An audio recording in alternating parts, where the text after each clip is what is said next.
Hello दोस्तों, मैं दीपक आपका स्वागत करता हूं भास्कर क्लासेज पे। दोस्तों, आज अपन बायोलॉजी के एक छोटे से टॉपिक के ऊपर बात करने वाले हैं। तो अपना टॉपिक आज का रहने वाला है कोशिका। आज हम कोशिका के ऊपर बात करने वाले हैं दोस्तों। तो सेल, अब जनरली हम बात करते हैं सेल्स की, तो हमारे ध्यान में आता है कि सेल्स होती क्या है।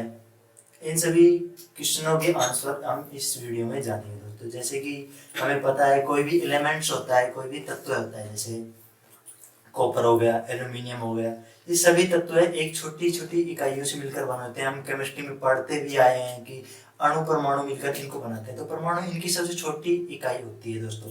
ये अपना एक मार्कर है, इसको भी अगर अपन कट करते जाएंगे तो इसका जो छोटा सा पार्ट बचेगा वो एक बिल्कुल ही, जो हमें आंखों से भी दिखाई नहीं देता है, वो परमाणु होता है। इसी प्रकार अपनी बॉडी भी ऐसे ही कोई ना कोई छोटी ना छोटी चीज से मिलकर बनी होती है। वही छोटी से छोटी चीज अपनी होती है सेल। इन सेल से मिलकर अपनी बॉडी का पूरा निर्माण होता है दोस्तों। तो यहाँ पर जैसे कि कोई भी एलिमेंट्स की संरचनात्मक इकाई क्या कहलाती है, अपनी परमाणु कहलाती है। उसी प्रकार से अपनी बॉडी की जो संरचनात्मक व क्रियात्मक इकाई भी अपनी क्या कहलाएगी, सेल कहलाएगी। तो अपना एक पहला यहाँ पे फैक्ट बनता है जिसको हम लिख लेते हैं। तो ये है कि क्रियात्मक व संरचनात्मक इकाइयों। ठीक है दोस्तों, तो ये अपनी क्या हो गई है कि छोटी सी कोशिका संरचनात्मक क्रियात्मक इकाई हो गई, जिसे हम माइक्रोस्कोप की सहायता से देख पाते हैं। अगर आंखों से नहीं देख पाते हैं क्योंकि काफी स्मॉल्स होती है ये। इसके बाद में कैसे ये अपने पूरी बॉडी का निर्माण करती है, तो वो भी मैं आपको बता देता हूँ। सबसे पहले सबसे छोटी चीज हो गई अपनी सेल्स, जिसको हम ले चुके हैं। इसके बाद में सेल्स आगे जाके क्या बनाती है, ये हो गई अपनी सेल। ये आगे जाके ऊतक का निर्माण करती है, जिसे हम टिश्यू बोलते हैं। उसके आगे जाके ये अंग का निर्माण करती है दोस्तों। अंग के बाद में अंग मिलकर आपस में तंत्र का निर्माण करते हैं। तंत्र आगे जाकर शरीर का निर्माण करते हैं। तो सेल हो गई, सेल ऊतक का निर्माण करती है। ऊतक आपस में मिलकर दोस्तों अंग का निर्माण करते हैं। अंग आपस में मिलकर तंत्र का निर्माण करते हैं, और तंत्र पूरा मिलकर अपनी बॉडी का निर्माण करते हैं। अब जनरली मैं आपको बता दूं, अंग में जैसे अपने फेफड़े हो गए, लंग्स जिन्हें बोलते हैं, हृदय हो गया, किडनी हो गई, पेनक्रियाज हो गया, तो ये सभी अपने अंग होते हैं। ये सभी मिलकर आपस में क्या करते हैं, तंत्र का निर्माण करते हैं। और तंत्र कैसे होते हैं, जैसे तंत्र में अपन रेस्पिरेटरी सिस्टम्स हो गया, अपना श्वसन तंत्र हो गया, जहाँ से आहार नाल तंत्र हो गया, जिसमें आहार जैसे आहार तंत्र लेते हैं, उसमें काफी अंग सम्मिलित किए जाते हैं। तो अंग में जैसे मुंह हो गया पहला, उसके बाद में ग्रसनी आती है, उसके बाद में अपना लीवर भी आहार नाल का ही एक पार्ट होता है। अमाशय हो गया, छोटी आंत हो गई, बड़ी आंत हो गई, तो ये सभी मिलकर आपस में क्या करते हैं, एक पूरे अंग तंत्र का निर्माण करते हैं। ऐसे ही सारे खूब सारे अंग तंत्र क्या करते हैं, आपस में मिलते हैं। ये अंग तंत्र सारे, जैसे आहार तंत्र हो गया अपना,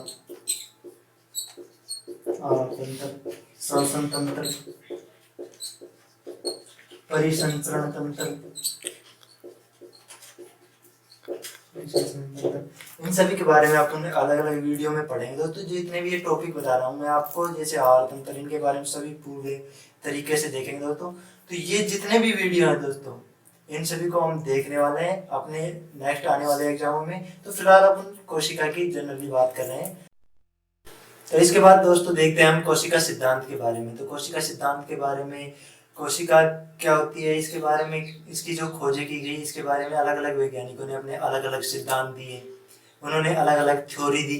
इन सभी के बारे में हम बात करने वाले हैं। तो सबसे पहले लेते हैं हम अपना जो पहला सिद्धांत है कोशिका का, वो दिया गया था स्लाइडन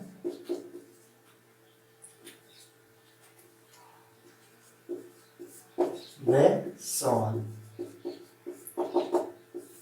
स्लाइडन व स्वान के द्वारा सिद्धांत दिया गया था, जो प्रथम सिद्धांत दिया गया था। दोनों अलग अलग वैज्ञानिकों के नाम है। इन्होंने क्या बताया था कि, इन्होंने बताया था कि प्रत्येक बॉडी होती है, प्रत्येक शरीर होता है, किसी भी जीव का हो, किसी भी एनिमल्स का हो, प्रत्येक बॉडी सेल से मिलकर बना होता है। तो प्रत्येक जीव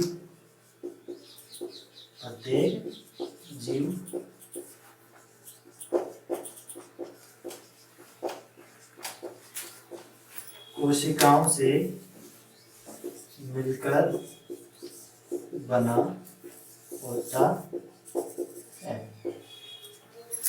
ये सिद्धांत स्लाइडन व सवान के द्वारा दे दिया गया। अब इसके बाद में दोस्तों अन्य वैज्ञानिकों ने भी कुछ अपने सिद्धांत दिए।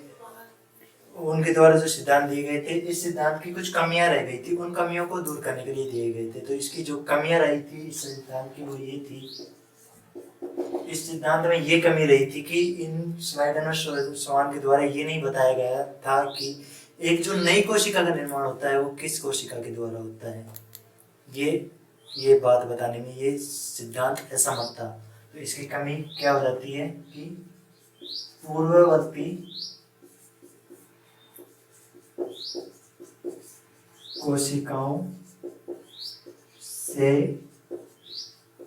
नई सेल कैसे बनती है, इस बारे में इन्होंने कुछ बताया ही नहीं था। इसके बाद में जो अगले वैज्ञानिक आते हैं वो है अपने रुडोल्फ विर्चोव।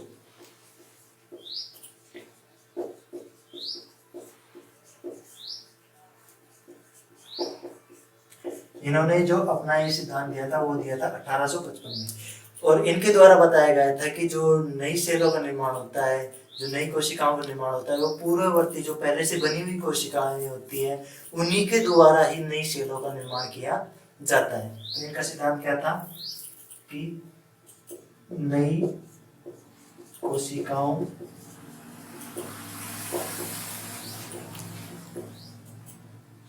का निर्माण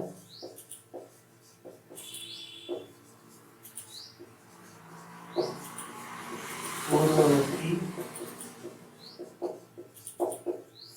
कोशिकाओं से होता है।